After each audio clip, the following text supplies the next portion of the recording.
All right, well, welcome everyone. I am JJ. Let's tackle an example problem. This time around, we're just saying we have a free body diagram given here. Let's draw the shear moment diagrams. This also could have been done where you had to find your support reactions.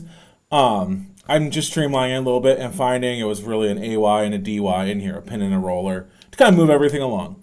If you need help finding support reactions, we have earlier videos. Take a look at all the 2D rigid body equilibrium ones. We're just going to jump in and work through these. So if we're doing our area method, we want to come in and say, well, let's break our distributed loads, our loading up into distinct areas. Anywhere I have a distributed load, I need to find an area. So I have one distributed load right here. Let's call this area 1.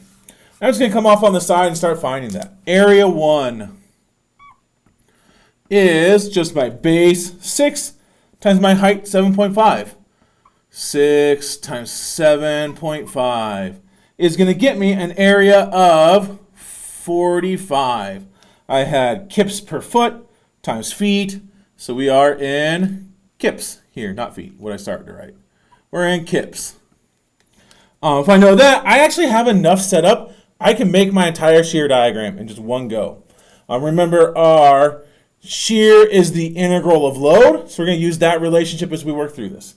So we're going to start our diagram here at 0 and start working left to right across our beam. Anytime there's a loading, we have to resolve what to do.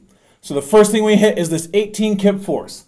It's acting upwards, so our shear is immediately going to jump up by that amount. So we're going to go from 0 up to 18. In our next interval, there's no loading. If I integrate 0, I get a constant out from that. My constant I get in this case is 18. So we stay constant here at 18. We just go straight over. Let's try to make that look like it's a straight line I try to draw. But we're straight over until we hit the end of that interval, where we start having our distributed load show up. I know that the shear at the end of a distributed load, out here at point C, or anywhere that the loading changes in that, the shear at the end of our area is the shear at the beginning minus our distributed load. So 18 minus 45 will get me the shear at the end. The shear at the end is the shear at the beginning, 18 minus area 1. We could even write that out if it's helpful. My shear at point C equals my shear at the beginning, VB, minus area 1. Or this is 18 minus 45. And that's going to get me to negative 27. In earlier videos on this, we had those rules written out. We really shouldn't need to write them every single time. We're trying to move past that and just say jump in and do the problem. But if you need them, take a look at an earlier video. So I know at the end of this, I'm going to end up out here at the end of area 1, that this point should get me to negative 27.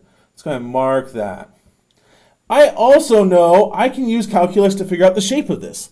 I was constant here for my distributed load. It was rectangular. If I integrate a constant, I get a linear function out from that. So I'm just going to connect these with a linear line in there, going straight down. And then I can keep going over with this. Over that next part from, actually we got a couple moment in here. That couple moment does nothing to our shear diagram. Just move right past it. So from C to D, there's no distributed load, which means I am constant from C to D. For my shear, we're still at negative 27 that whole way. At that point, I hit 87 from my dy, going straight up. Negative 27 plus 87 is going to get me up here to 60. So we instantly jump up. And then we're constant because there's no distributed load from D to E. So we'll go horizontal out to the right edge. At that point, I get 60, pushing me back downwards. So we immediately drop back down to 0. Our shear diagram should always start and end at 0. There might be something that immediately makes us move away and immediately drop back to it. But it's a good sign. If we are starting and ending at 0, that we are on the right track. And I shade mine in. They just look a little bit nicer if we do. It's easier to read them when we go to grade your work. Your professors are going to appreciate it. But then we can come in and say, okay, well, I have that distributed load set up. Let's grab a new color here and tackle another thing. So I can make my moment diagram. I need to pull in that couple moment, but everything else, I look at the shear diagram. And I'm just going to break this into areas. So I'd have an area We used 1 already. So area 2 is a rectangle. Then I have 2 triangles. I'd have an area 3, an area 4, an area 5 for my rectangle, and an area 6 in here. So 4 more, 1, 2, 3, 4, 5 more to actually get through in that. So let's find those areas. Area 2 is just a rectangle. So area 2 I can get is base 3 times my height, 18. 3 times 18. Or this is going to get me to 54 kip feet. 54. And again, our units make sense. We have kips for our shear times feet for a distance. Kip foot is a moment unit. We're on the right track here. Kip feet. To get areas 3 and 4, I need to do one more thing. I need to come in and say, what is this distance right in here? We'll measure that from this point, coming in and over. What's my base dimension here? Let's call this x1 and this x2. x1, x2. And I'm going to use proportional triangles to find that. That this is the same slope from B all the way down to C, which means in any segment in here, B to my 0 point, it's the same slope as my 0 point to C. So my ratio of height to base stays constant in there. So in this first little triangle in area 3, my height is 18, my base is x1. Let's do x1 over 18. I try to put my unknowns in the numerator. The math is just easier. I have to do less calculation, flipping things around. But that is equal to the ratio of base to height in area 4. My base is x2, and my height is 27. Don't worry about it being negative there. We're just looking at the ratio. Just put it in as positive. And I need one more piece in here. I have 2 unknowns in this equation, but I can set this equal to my total base of area 3 and 4. Well, that would get me x1 plus x2. That's 6 feet. So 6 divided by my total change in height from 18 down to negative 27. That's just area 2. That's how far we drop down. So divided by 54. And we could check that. 27 plus 18, or 18 minus a negative 27, is 54. We're on the right track there. But technically I have 2 equations here. x1 over 18 is 6 over 54. x2 over 27 is 6 over 54. I can solve and I would get that x1 is 2.4 feet and x2 is 3.6 feet. And if we set up a good graph, graphically these numbers make sense. I cross that 0 point, or I cross the x-axis in here. I have 0 shear a little bit before the middle of between B and C in here. I'm not quite 3 feet in. 2.4 is a little bit less than 3 feet. It makes sense that x1 is less than x2. We can only check that like that, though, if we've done a good drawing in there. This was good enough to be able to figure it out. Let's figure out my areas then. So for area 3, I have a triangle. I know the area of a triangle is 1/2 base x1, 2.4, times my height, 18. Or area 3, is 21.6 kip feet. And we'll keep going with that. I can get area 4 is also a triangle. It is 1/2. My base is x3, 3.6. My base is x2, 3.6. And my height is negative 27 times negative 27. Or this is going to get us negative 48.6 kip feet.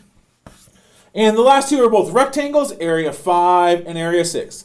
So I can just use base times height. Area 5. My base here for area 5 is 6 feet. My height is negative 27. 6 times negative 27 is going to get us, the area 5 is negative 162 kip feet. And then finally, our last one, area 6. Area 6. Our one last rectangle is base. Our base here is 3 times our height, 60. 3 times 60 is 180 kip feet. 180 kip feet. And then we just work left to right again. So as I come in and I do this, we'll start at 0. We always start and end at 0 on these. Again, there might be something that makes us immediately move away, but we should start at 0 on that. The only thing that'll get an instant jump is our couple moment. So we'll see that at C, but there's nothing at A. So we can just say, well, our moment at the end of one of our intervals is our moment at the beginning plus the area. Or our moment at the end of this at point B is 0 plus area 2. 0 plus 54 is going to get us up here 54. Let's move that so we're not on the line. 54. And then we can keep going. Our moment at the end of area 3 is going to be somewhere right below that 0 point. Is our moment at the beginning of area 3 plus area 3. So 54 plus 21.6 is going to get us up here. We're at 75.6. And that should be right below our 0 point, 75.6. And we'll keep going with that. Our next point should be, well, the moment at the end of area 4 is our moment at the beginning of area 4 plus area 4. 75.6 minus 48.6 is going to get me down to 27.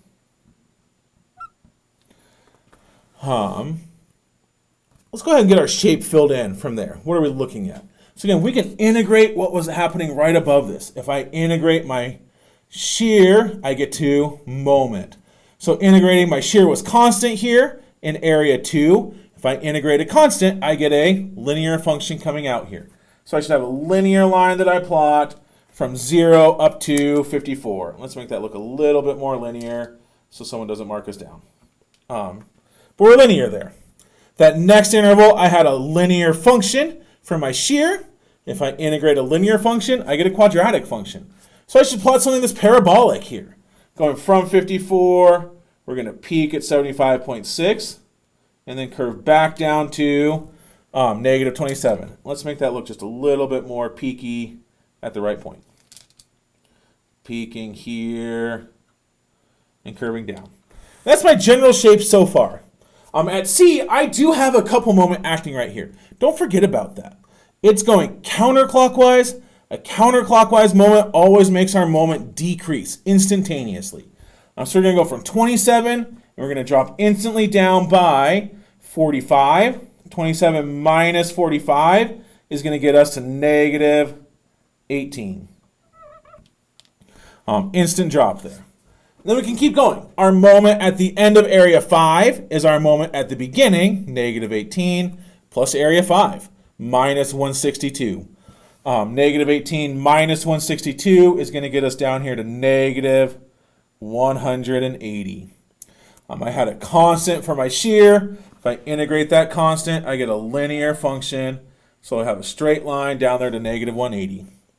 And then finally, to finish that, my moment at the end is my moment at the beginning, negative 180, plus area 6. So we're going to come back up to 0. I had a constant shear, so I should have a linear moment as I do that. And again, we can shade everything in and make it look nice. That would be our final answer as we work through that. Again, our moment diagram should stop and end at 0 as we go through that. If it didn't, the things I would check, 1, check your support reactions. As annoying as that is, if we mess up our support reactions, we're going to get things wrong going through here. But also, especially on the moment diagram, check and make sure you didn't miss a couple moment. It's going to shift everything, could throw us off. If you did include it, I would check and make sure that you didn't just put it in the wrong direction. If we jumped up by 18 instead of down by 18, we would have ended up here at positive 36, and our answer would look wrong. There should be a red flag on that. But stop and make sure you did the couple moment correct. That's where people tend to go wrong on this. They can get the shear, the moment just causes them extra problems. So be careful with it. But hopefully this was a useful video for you. If it was, hit those like and subscribe buttons. Stick around, watch more videos. Let's get you an A with JJ.